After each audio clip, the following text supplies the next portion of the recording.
अस्सलाम वालेकुम everyone, how are you all. उम्मीद है कि आप सब ठीक होंगे। I am here with lecture number 42 for class 9th and the topic, the chapter that we have started is chapter number 3 and that is periodic table and periodicity of properties। तो chapter के according हम लोग इसके chapter के basically दो parts थे। First one was periodic table, जिसके बारे में हम लोग काफ़ी डिटेल में बात कर चुके हैं कि कब रिप्रेजेंट हुआ, क्या क्या इसमें तरक्कियाँ आई, किस किस तरह से कौन कौन से स्टेप्स के थ्रू जो है ये बना था।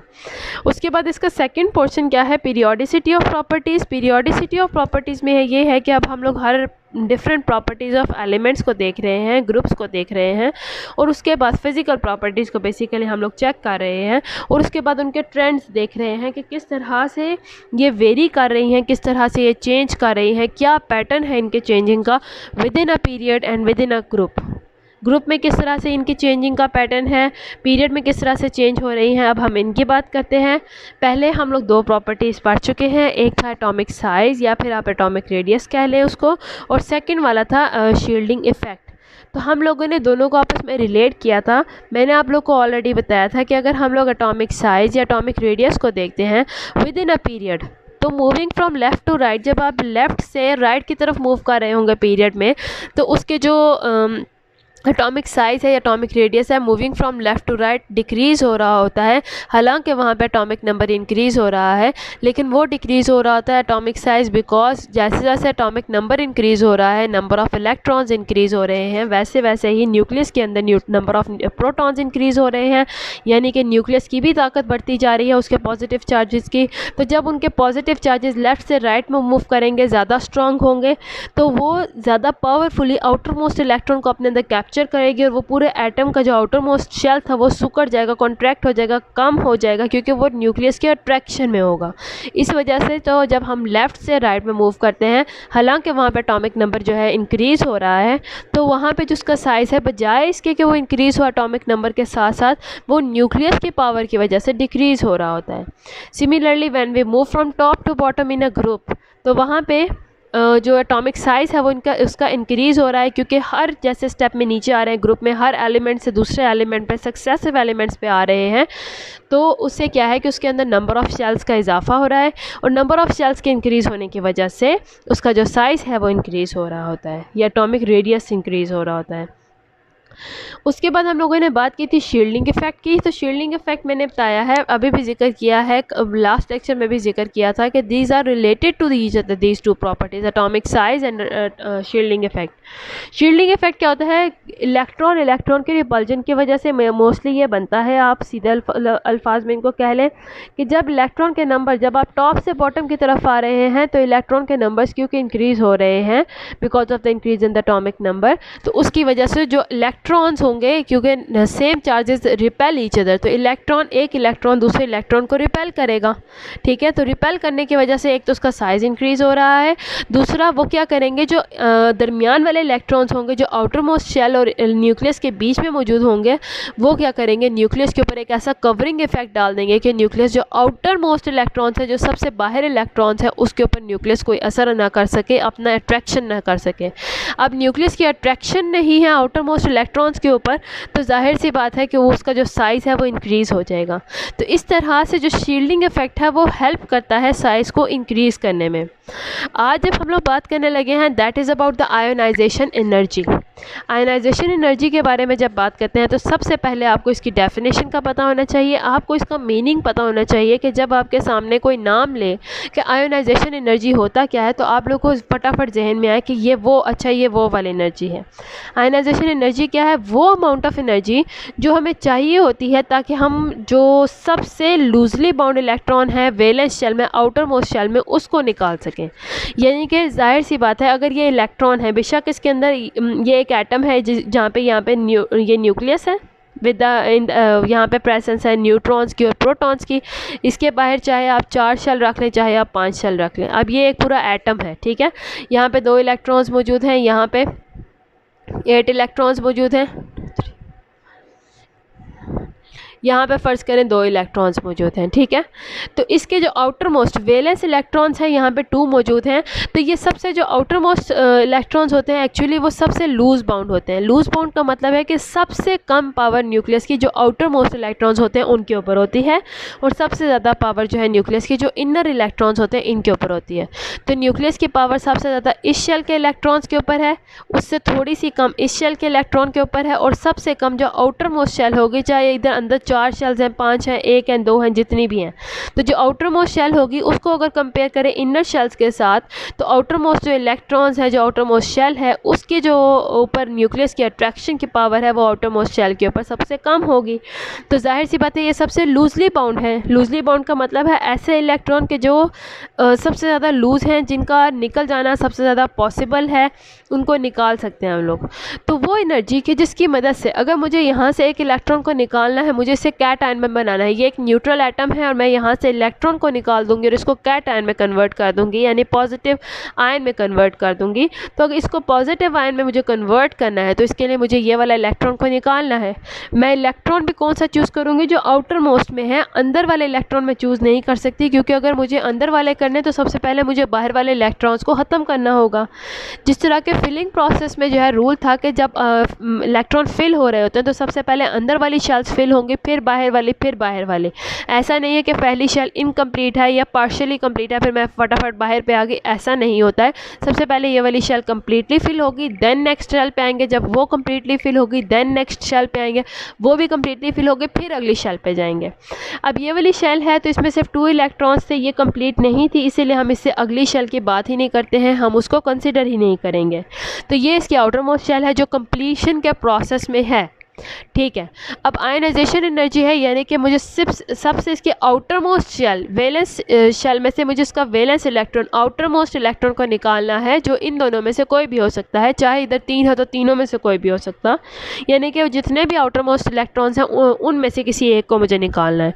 तो जिस एनर्जी को मुझे इसको देना पड़ेगा, क्योंकि जाहिर सी बात है ये इलेक्ट्रॉन को थोड़ा बहुत न्यूक्लियस ने अपने काबू में किया हुआ है, उसको थोड़ा सा उसके ऊपर पॉजिटिव चार्ज रखा हुआ है, तो मुझे इस इलेक्ट्रॉन को थोड़ी एनर्जी देनी होगी ताकि वो उस न्यूक्लियस के जो इसके ऊपर चार्ज था न्यूक्लियस की, उसके साथ अट्रैक्शन थी, फोर्स थी न्यूक्लियस की, उसको ताकि वो ओवरकम कर सके, ब्रेक कर सके, और तभी वो इलेक्ट्रॉन यहाँ से निकल सकता है। इलेक्ट्रॉन के लिए भी यहाँ से निकलना ईजी नहीं है, because it is under the power, it is under the force. और जब उसको ऐसी एनर्जी मिल जाए कि वो उस फोर्स को, उस पावर को ओवरकम कर सके, वो सिर्फ तभी उस इलेक्ट्रॉन एटम से बाहर निकलेगा, अदरवाइज़ वो वहाँ से नहीं निकल सकता है। तो वो एनर्जी जो मुझे इस इलेक्ट्रॉन को प्रोवाइड करनी पड़ेगी कि वो इस न्यूक्लियस की पावर को ओवरकम कर सके, वो एनर्जी क्या कहलाती है? That is called as an ionization energy. उसको हम लोग आयनाइजेशन एनर्जी का नाम देते हैं। अब एनर्जी जो चाहिए होती है वो जो है, जैसे अब मैं आपसे बात करती हूँ कि मैंने पहला इलेक्ट्रॉन इधर से निकाल दिया, मैंने इसको एनर्जी दे दी थी, अब ये क्या बन गया? Positive ion. यहाँ पे अब क्या हो गया है, अगर आप गौर करें तो पहले आप लोगों को पता है कि number of protons is equal to number of electrons. Neutral atom की बात हो रही है कि number of protons is equal to number of electrons. लेकिन जब जाहिर सी बात है मैंने ये वाले इलेक्ट्रॉन को बाहर निकाल दिया है, अब यहाँ पे इलेक्ट्रॉन एक कम हो गया है, क्योंकि प्रोटॉन तो मैं बाहर नहीं निकाल रही, ना निकाल सकती हूँ, ठीक है। तो इलेक्ट्रॉन एक चला गया है, प्रोटॉन, अब प्रोटॉन यहाँ पे इलेक्ट्रॉन कितने थे? 1 2 8 10 इलेक्ट्रॉन थे, ठीक है, और 10 ही प्रोटॉन थे। जब मैंने एक इलेक्ट्रॉन को निकाल दिया, एक निकाल के इलेक्ट्रॉन मेरे पास कितने रह गए? 9। प्रोटॉन अभी भी मेरे पास कितने हैं? 10। तो अब आप बताएं कि किसकी फ़ोर्स ज़्यादा होगी? अब न्यूक्लियस की फ़ोर्स जो है मज़ीद ज़्यादा हो जाएगी, क्योंकि अब पॉजिटिव चार्ज ज़्यादा हो गया है तो उसकी पावर ज़्यादा हो जाएगी। तो उसने बाकी के जितने भी इलेक्ट्रॉन्स होंगे जो पीछे रह गए थे उस एटम के अंदर, उसने उसको मज़ीद अब अपनी तेज़ गिरफ्त कर ली है, ज़्यादा मजबूती से बकाया तमाम इलेक्ट्रॉन्स को पकड़ लिया है। अब मैं आती हूँ दोबारा, इस इलेक्ट्रॉन को मैं ख़त्म कर चुकी हूँ, निकाल चुकी हूँ। अब यहाँ पे क्या है? ये पॉजिटिव आयन में कन्वर्ट हो चुका है, यानी कि कैट आयन है, ये न्यूट्रल एटम नहीं रहा, क्योंकि मैं ऑलरेडी इसमें से एक इलेक्ट्रॉन को बाहर कर चुकी हूँ। अब मुझे दोबारा से इस इलेक्ट्रॉन को भी बाहर करना है, तो इसके ऊपर क्योंकि अब न्यूक्लियस की चार्ज, न्यूक्लियस की पावर ज़्यादा हो गई है, क्योंकि न्यूक्लियस का प्रोटॉन का नंबर ज़्यादा है, तो अब जब मुझे इसमें से निकालना है तो मुझे क्या करना होगा कि मुझे इसको ज़्यादा एनर्जी देनी पड़ेगी as compare to the first one. अब आप ये एक्सपेक्ट नहीं कर सकते कि जितनी एनर्जी आपने फर्स्ट इलेक्ट्रॉन को दी थी उतनी ही एनर्जी दोबारा से प्रोवाइड करके आप दूसरा, तीसरा, चौथा, पाँचवा, छठा हर इलेक्ट्रॉन को निकालें। दैट इज़ इम्पॉसिबल, क्योंकि पहली दफ़ा न्यूक्लियस की जो पावर थी वो कम थी, क्योंकि तब नंबर ऑफ़ प्रोटॉन और नंबर ऑफ़ इलेक्ट्रॉन इक्वल थे। लेकिन अब जब दोबारा आप आते हैं उसके पास, जब ऑलरेडी उसने एक इलेक्ट्रॉन को लूज़ कर दिया हुआ है, तो दूसरी दफ़ा आप उसके पास आ रहे हैं, तब केस डिफरेंट हो गया है।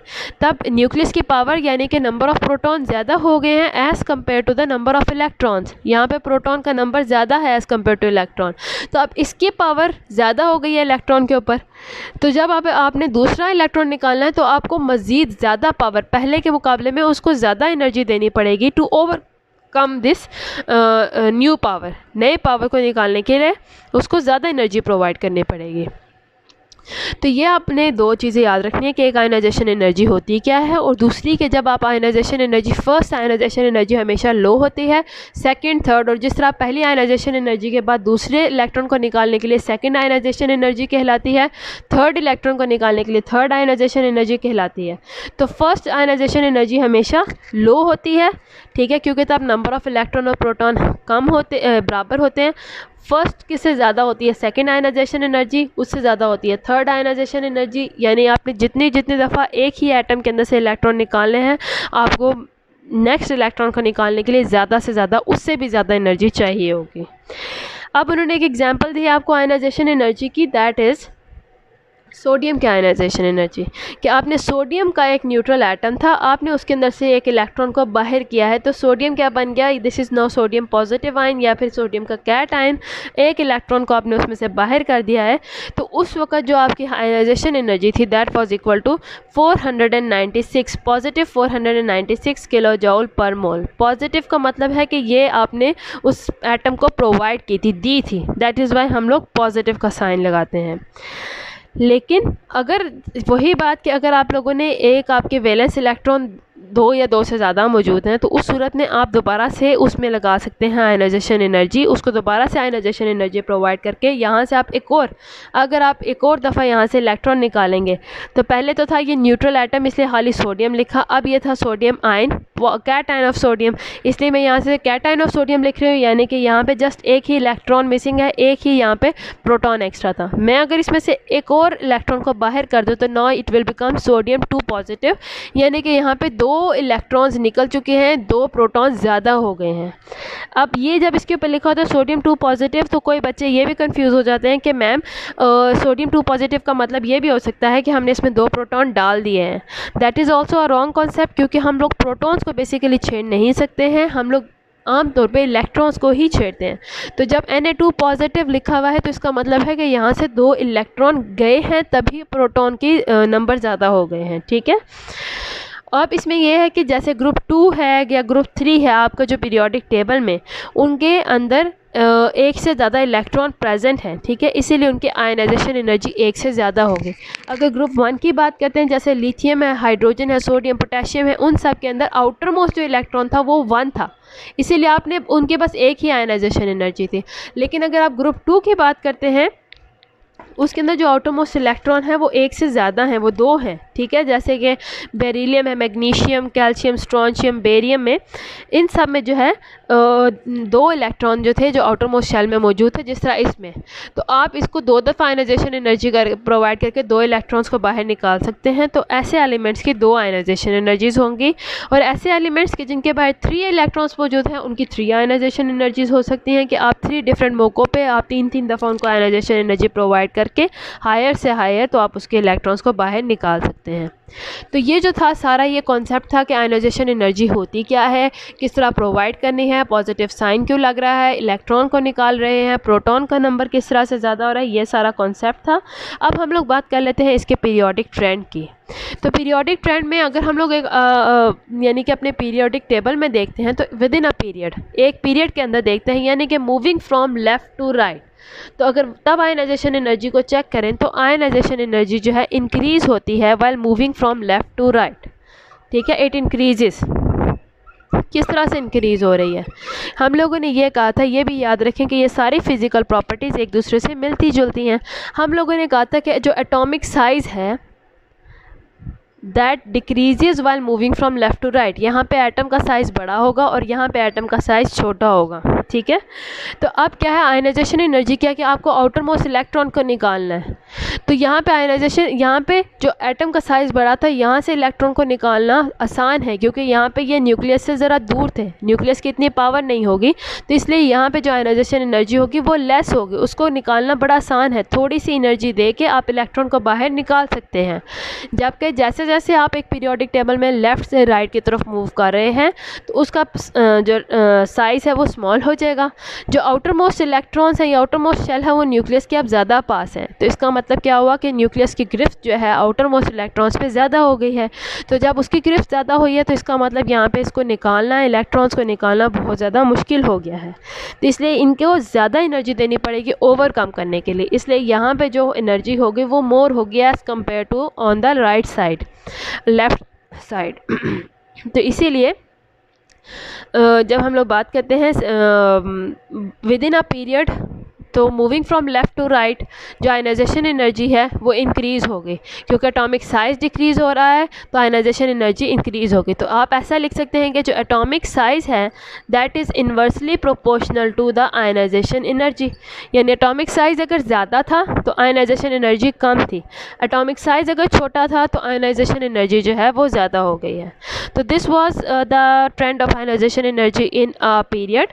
और अगर हम लोग बात करते हैं trend of ionization energy within a group, यानी कि moving from top to bottom, जैसे कि ग्रुप नंबर 1 से लेकर ग्रुप नंबर 2, यहाँ पे भी आप लोग सेम ट्रेंड को फॉलो करेंगे। हम लोगों ने कहा था कि विद इन अ ग्रुप जो एटॉमिक साइज़ है ये वाला स्मॉल है, ऊपर वाले एलिमेंट का, टॉप एलिमेंट्स का, और बॉटम एलिमेंट्स का एटॉमिक साइज़ ज़्यादा है। यहाँ पे शील्डिंग इफेक्ट भी आ रहा था और उसके अलावा नंबर ऑफ शेल्स भी ज़्यादा हो रहे थे, ठीक है। तो इसी तरह अगर आयनाइजेशन एनर्जी को देखें तो आयनाइजेशन एनर्जी ऊपर मोर होगी, जिस तरह से मैंने आपको बताया था कि it is inversely proportional to size कम है तो आयनाइजेशन एनर्जी जो है वो ज़्यादा होगी, यहाँ से इलेक्ट्रॉन, आउटर मोस्ट इलेक्ट्रॉन को निकालना मुश्किल है। जबकि नीचे देखें यहाँ पे जो आउटर मोस्ट इलेक्ट्रॉन है उसको निकालना आसान है, इसलिए यहाँ पे आयनाइजेशन एनर्जी कम होगी। क्यों आसान है? एक तो यहाँ पे शील्डिंग इफेक्ट है, यानी कि जो न्यूक्लियस है उसकी आउटर मोस्ट इलेक्ट्रॉन्स पे जो गिरफ्त है वो बहुत कम है, इसीलिए यहाँ पे इजीली हम उनको निकाल सकते हैं, इसीलिए एनर्जी बहुत कम उनको प्रोवाइड करनी पड़ती है, तो आयनाइजेशन एनर्जी यहाँ पे लेस होगी। इसके अलावा नंबर ऑफ शेल ज़्यादा होंगे तो इसका मतलब कि एटम का साइज़ ज़्यादा है, और यहाँ से जो है इलेक्ट्रॉन को निकालना जो है, जब साइज़ ज़्यादा है तो आउटर मोस्ट शेल दूर होगी, तो वहाँ से इलेक्ट्रॉन को निकालना न्यूक्लियस के कम पावर होने की वजह से ज़्यादा ईजी हो जाएगा। तो ये थी हमारा आज का आयनाइजेशन एनर्जी के ऊपर टॉपिक। उम्मीद है आपको आज का लेक्चर समझ आया हो। अगर यहाँ तक आपको कोई कन्फ्यूजन, कोई इशू है तो आप मुझसे कमेंट सेक्शन में पूछ सकते हैं, because I am here to help you out. Till then, अल्लाह हाफिज़।